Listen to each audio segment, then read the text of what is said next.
acknowledging that I think when the Y is re-envisioning what you want to be in the future, you are so much on track when you think about what kind of Canada do you wish to contribute to. And the role I wish to play today is to give you a vision of the kind of Canada that I think all in this country ought to contribute to, and show how it aligns so closely with your organization.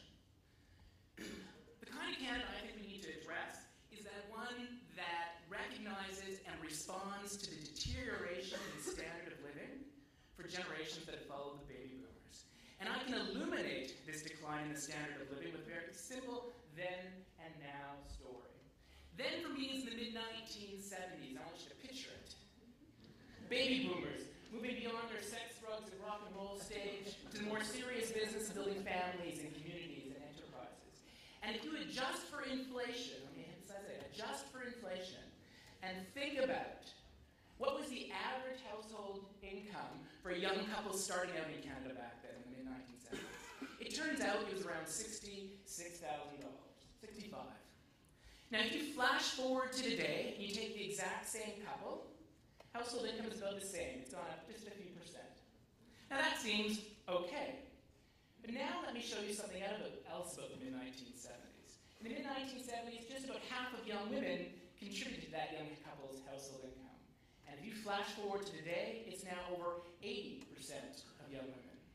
Now, contributing that much more adult time to have next to no additional household income, that starts to get a bit worrisome. And now let me make it more worrisome for you still. Take the primary cost of living. In the mid-1970s, again, adjusting for inflation, the average cost of housing in our country was about $192,000. It has since then gone up 76% in real terms. So the why in your organizational name, those young adults in their prime childbearing and childbearing years are squeezed for time. They are squeezed for income after housing prices, even if they're not formally poor. And when they try to balance their time to care personally with the need to have enough time to make a living, they're squeezed in terms of finding the services that help them get work-life balance. Now, I think this kind of squeeze starts to illuminate a bit of an intergenerational tension. You see in the middle there, I carved out for you those aged 25 to 44 who have the responsibility for sustaining the economy that's going to be required to pay for the medical care and pensions of our aging population. And not only that, they're the group of people who love and want to care for the aging parents and grandparents in their lives.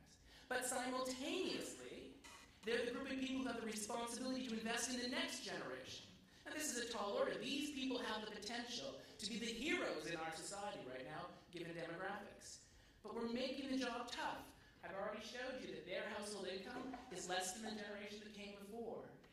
Housing now is their primary source of debt. Well, the growth in housing prices across this country over the last decades is now really the primary source of wealth for the richest generation the continent has ever seen, which is transforming what we in this country expect out of retirement. And I don't have a problem with that. In fact, many of us would aspire to see retirements improve in these ways, but there are some other worrisome elements to the legacy of baby boomers phasing into retirement. Because did you know since the mid-1970s, our national debt increased by 114%. That's the debt a group of adults have witnessed over their lives as adults increase, and they're leaving for the future to pay. Then think about the environmental debt that's left for the future to pay. Over the last couple of decades, it's gone up in our country by almost 50%. Second in the world for the increase, only behind Australia. And you might think, okay, well, we're spending now, and we're expecting to pay for it down the road, but maybe we're investing in the people who are going to come in the future. But the international community, whether it's UNICEF or the OECD, consistently shows that Canada is at the bottom when it comes to investing in public policy to support families with young children. We score 1 out of 10. Just as in figure skating, you really want to be scoring 10 out of 10. In my moments of pessimism, I worry that this reflects a bit of a clicker issue, which is also reflecting a bit of a kind of intergenerational breach of trust. I think that's a silent pause. I wanted to wrestle with it. But in my moments of optimism, I can turn turn to organizations like the YMCA, and I can see the roots for a solution. Because the solution exists in some part in the values, to which Neil was referring before, that have so much been a part of the history of this organization. And regardless of what faith we are talking about, values, and in particular the place of family time and the responsibilities that go with it, have been central to what the YMCA has been talking about over the generations. And so I think we can build on those values to recommit to putting the family back into Canadian values by creating a new deal for families with young children. One that acknowledges and respects the wide diversity of families we see from coast to coast to coast, and one that recognizes the substantial change in the standards of living that have come over the most recent decades. Standards that have declined in particular for families when they have preschool-aged children. So a new deal for families needs to think about what's so magical about age 6 when the community kicks in something so important, we call it schools, to support families with kids. It's the role of the village in nurturing the family that nurtures the child. But we need to think there's nothing magical about age 6, and we have to now remedy literally the epidemic of unregulated, unaffordable child care services that exist across this country, with some exceptions in Quebec, in favor of building a system of early learning and care that's available for all families that want or need to use them. But the new deal for families isn't just about extra services, it really goes to the M in YMCA. Because the M is all about men. And men are an interesting group. Love them myself personally.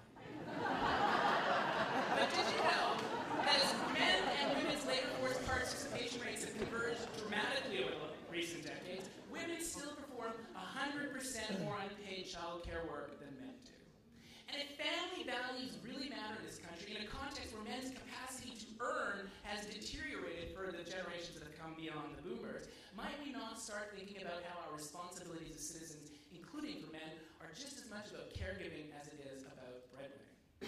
And in that regard, I think we need public policy changes to support that. We need to reject the uneven access to a parental leave system that ignores fathers by building a system that will actually engage fathers. I'll just tell you about it.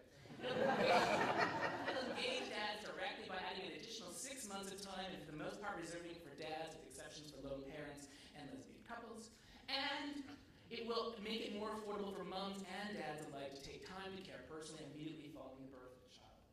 And then after that extended leave period ends, then we need to think about why is it the case in Canada the typical employee works 300 more hours per year than the typical employee in the Netherlands, Germany, and Norway. And I think it means we have in our country workplace standards that make it standard practice to ignore the family. And we need to evolve towards norms that recognize, hey, more and more we have 2 earners in families, but does everyone need to be working 45+ hour a week to get by? And so that's going to be a particular question for men needing to negotiate more time. Men needing to negotiate, hey, I'm still a committed employee. If I work 35 hours a week, not 40, and I still can be central to what you're doing in this organization. Which brings me to the A in the YMCA.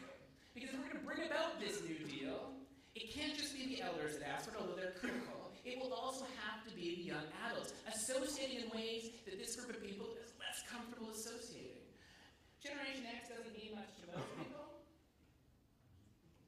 But I think it's really well defined in terms of anticipating how this group of Canadians has really exited formal politics. We are far more likely to say that politics aren't about us, or it doesn't matter if we vote. Which I think is rubbish, but it turns out because we believe it, we don't. We're a third less likely to vote compared to Canadians over age 45, and we're much more interested in who's being voted off some island than we are about who's being voted into Ottawa. And as we stand around and wait, others play the game of politics more effectively. And they talk to those boomer leaders around issues like, hey, we need to prioritize minimizing poverty among seniors, which, did you know, in Canada is already half that of families with young children.